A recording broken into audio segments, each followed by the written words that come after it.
Researchers' insight into the brute. Undated.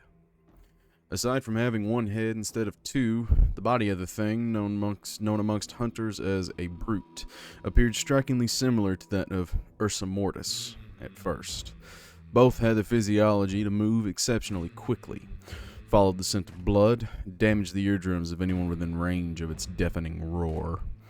Both creatures exhibited extensive scarring, inconsistent with anything naturally occurring, but there was one stark difference between the two. The scars of the brute appeared to have been inflicted once the bear was already dead. It is a rare thing for me to regret coming across evidence that could contribute to my research, but this so-called manifesto, authored by a hunter who refers to himself only as Graham, has plagued my thoughts on the darkest and quietest of nights, when I'm left with nothing but my own knowledge of the Louisiana incident. If the account that accompanies the manifesto is real, how would it affect our assumptions about the admittedly varied group of people who called themselves hunters? Chillingly, Graham mentioned multiple points of reference corroborated by other reports and may detail the very first appearance of the brute. Reason barely allows us to consider this account as literal. If Graham's writings are truthful and not just his own twisted fantasy, what was his motivation? Fear? Control? No. His story points to something much darker. A desire to rival the corruption's horror with his own monstrous creations. It points to cruelty. It points to joy. I'm not here to assert solid knowledge of the truth. I wish only to gather enough evidence to allow you, the reader, to draw your own conclusions. Hunter's Journal. Author, Graham. Severely deteriorated unlined paper bound in unidentified leather. 8 by 8 inches. Undated. Section 1 of 5.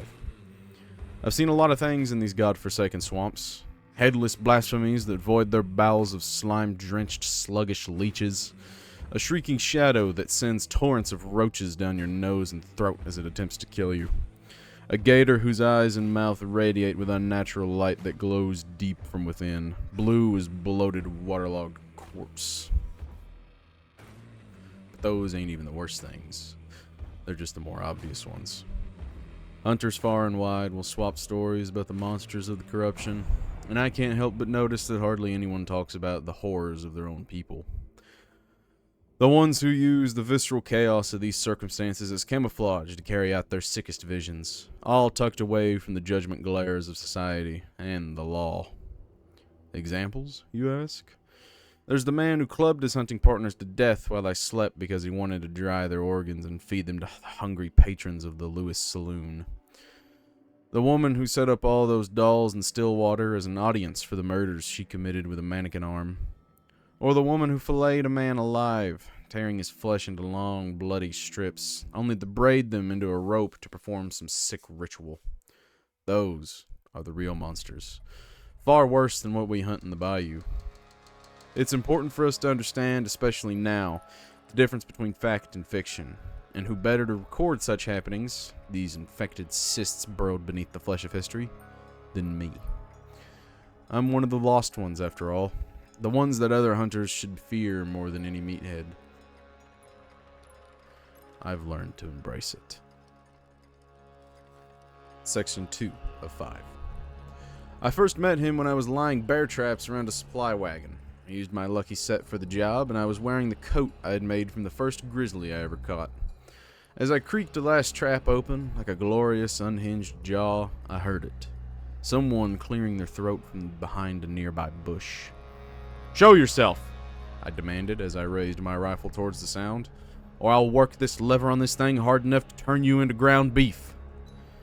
What I did not expect was a young hunter, baby-faced and somewhere in his early 20s, to stumble from the bush with 2 shaking hands raised in the air.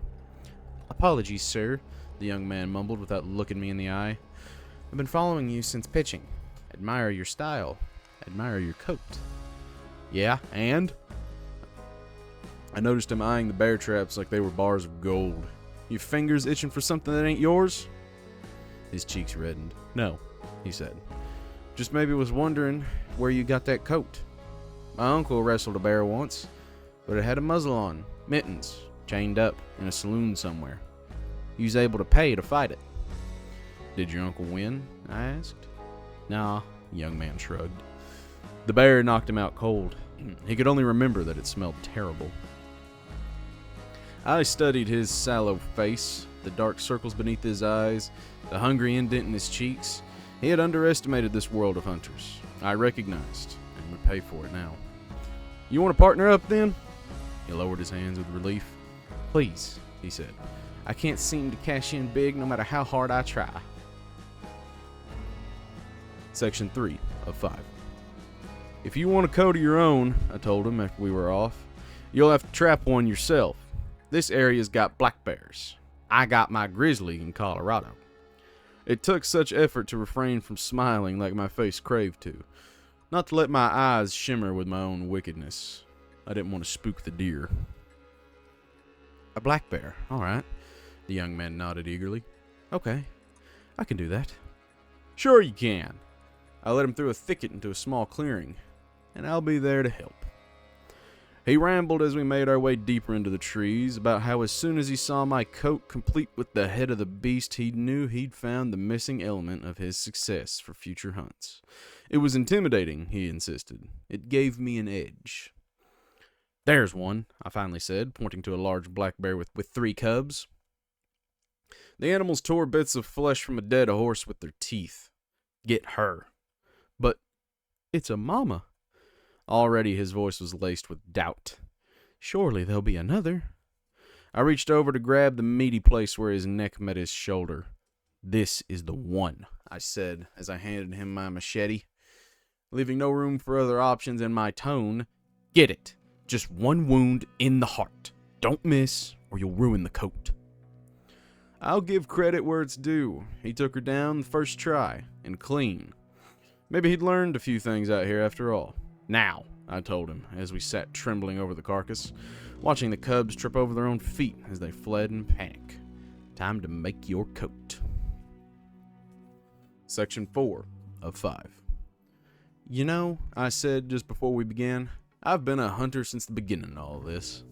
The lantern perched on the work table cast a meager yellow glow into the surrounding night. It'd take longer than planned to get everything ready. Really? His unblinking gaze fixed to the animal's corpse on its back. I wondered if he was remembering the cubs and had to stop myself from chuckling. Yes, I rubbed my hands together. I've borne witness. I met Salter and the white-haired witch. I even hunted with Hannah Kinney once. A lot has happened. It changes you. I laughed then, just once. At the sound, the young man visibly stiffened. What, you getting nervous now? I let out another laugh. Get started on this then. Black bears have thick fur, but their skin is thin. You gotta be careful. Cut from the anus to the throat. It went on like that, me telling him exactly what to do. I wondered when he'd realize that we weren't preparing a coat. If he noticed, he didn't say anything. Was probably too busy trying not to vomit from the smell of blood when he should have been second-guessing his decision to listen to the man in the grizzly skin coat. Typically, these take weeks to cure, I said after the hide was prepared. But we don't have that kind of time. We don't? I could hear doubt in his voice now. I'd let little bits of my true self escape as I taught him how to skin the bear. And every time it happened, he got a little quieter, a little more wild-eyed. No, I said. You're going to try it on now. Section 5 of 5. Please, the young man cried, his muffled voice. Please stop. I didn't answer. Just finished sewing him inside. The needle cut on a bit of thickened skin just above his neck. I think, in the end, I sewed it right onto his flesh. His scream at the pain made me smile. These were the moments worth remembering. Done, I said after the last stitch. He hadn't even struggled. They never would have made it out here anyway.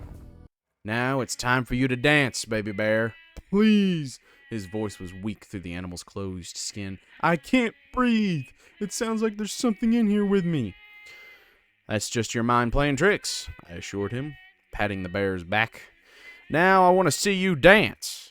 I sang a song I'd heard on the gramophone, clapped along to the beat, watched him dance, listened to the sweet sound of his cries, and then the screams. As he stepped into my lucky bear traps, one after the other. Screams of agony. music to my ears. Suddenly, the air crackled like a broken electric line. Then came the crunching sounds, the cracking bones, popping impossible noises from inside the suit. The thing lurched backward into the work tank, shattering it, impaling itself with a piece of broken wood. When it stood up again, all the empty space inside had been filled by something. Corruption. New parts had protruded from within as well, exposed intestines, deformed limbs, curved rib bones which spouted from its back like wings. The eyes of the dead bear were impossibly alive. Its roar deafened me. I ran, screaming and laughing before I realized I was crying. Later, I burned my coat in hopes that it'd free me. It didn't. It's still out there, wandering, hunting. I wonder if the young man is still alive in some way. I wonder if he knows that through his creation I saw something. I saw the face of God.